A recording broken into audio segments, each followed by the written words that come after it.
What's going on, everyone?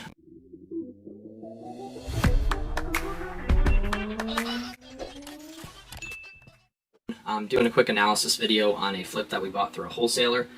We're on his email list, saw the property come through, and just going to kind of walk you guys through that here. Shared here, so 621 King Street. Email came in, so this is back in the end of August.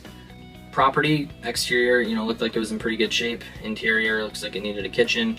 From these, couple of pictures here, and this wholesaler does actually provide some pictures, additional photos. They're pretty expensive with that. So, overall, again, we knew the area, had a decent idea on prices. As quick as possible, reached out, said, hey, we're interested in setting up a walkthrough. So, got the walkthrough set up, and that's where Ethan was able to go in and get a preliminary renovation budget put together. So, got some rough numbers on that, and I'm going to kind of bring you guys over now to comparables for the property, kind of what we were able to pull together in the area as far as comps go. So you can see on the little map here, specifically for this part of town, we try and kind of stick to this general area. We don't want to cross the main road 22 there. We don't want to go out more rural into the country. So we kind of draw a box here.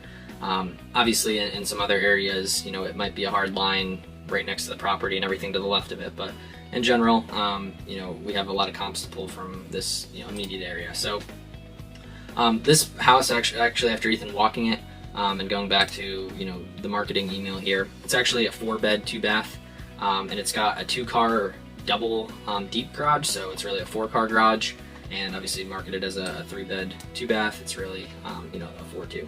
So just keep those things in mind. People may market something and you might have to do a little bit more due diligence and pay attention on your walkthrough. As far as the comps go, we'll typically go 1 up, 1 down. So this is a 3-bed 2-bath, slightly smaller, but it actually does, it's in really nice shape. It does have a partially finished basement with a pole barn in the back, so another pretty big garage. So 245, and this is earlier 2022, so not as recent obviously now, but when we were looking at it, wasn't as outdated. Another comparable, 670 East Mulberry Street. This is also a 3-bed 2-bath, a little bit smaller, and still nice condition, very nice shape, back deck, and it does have the garage, pole barn as well. And this sold for 242, a little bit more recently to when we purchased it in June. Third comp we had pulled up was East 6th. This was different style house, not quite a solid comp, but the reason that we kind of looked at it from a valuation standpoint is 3.2, but it is a little bit larger. It does have a garage, but it's dated. It has some character that people like to see in town, but it does have a finished basement as well. So we want it to be on the lower end. We weren't going to say, hey, this is a solid comp at 250. And then the fourth comp here is actually on the same street. So this one 235, 3.2. Definitely, dated kitchen. Looks like they might have, threw some tile up in the bathroom.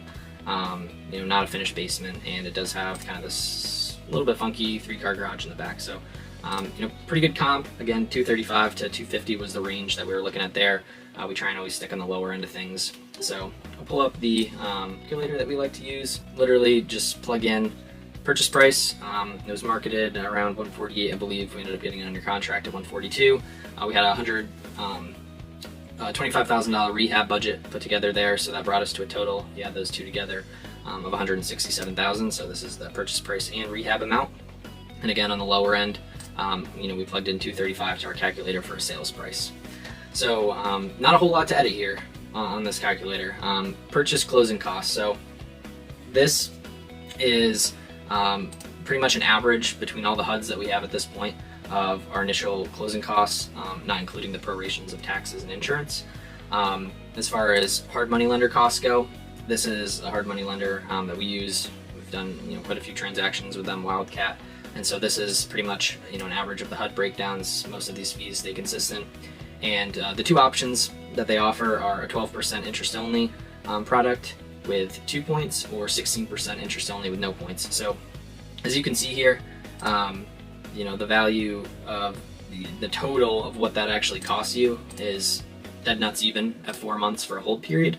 And longer hold periods, it becomes more advantageous to do the interest-only products and not doing the points.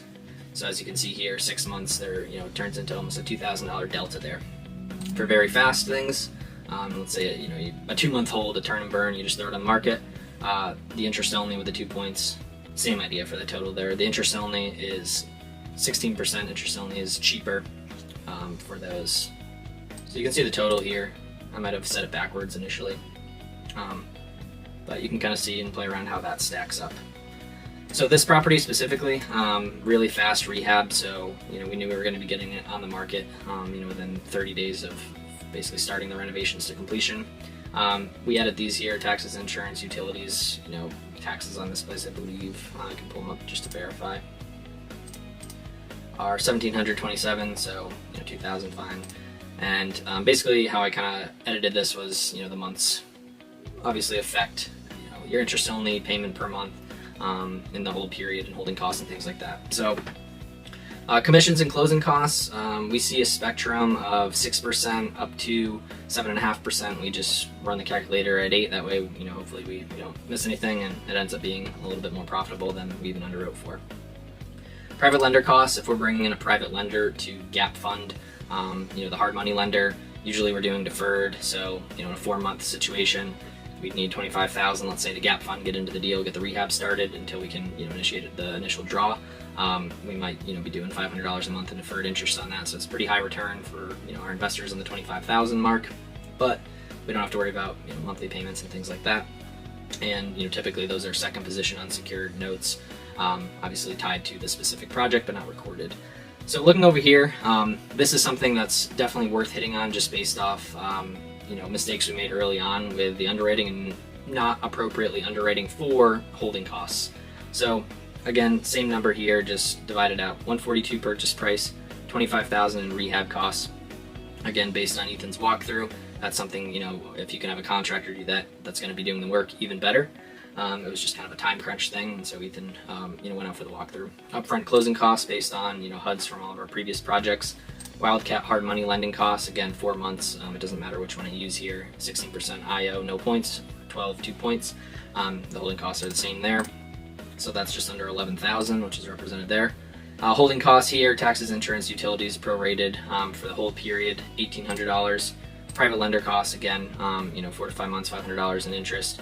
That's where the $2,500 is coming from. So all in cash comes to $184, and sales price at $235. We've got our 8% commissions, $18,800, which brings the profit on the deal, projected profit on the deal, to $32,000.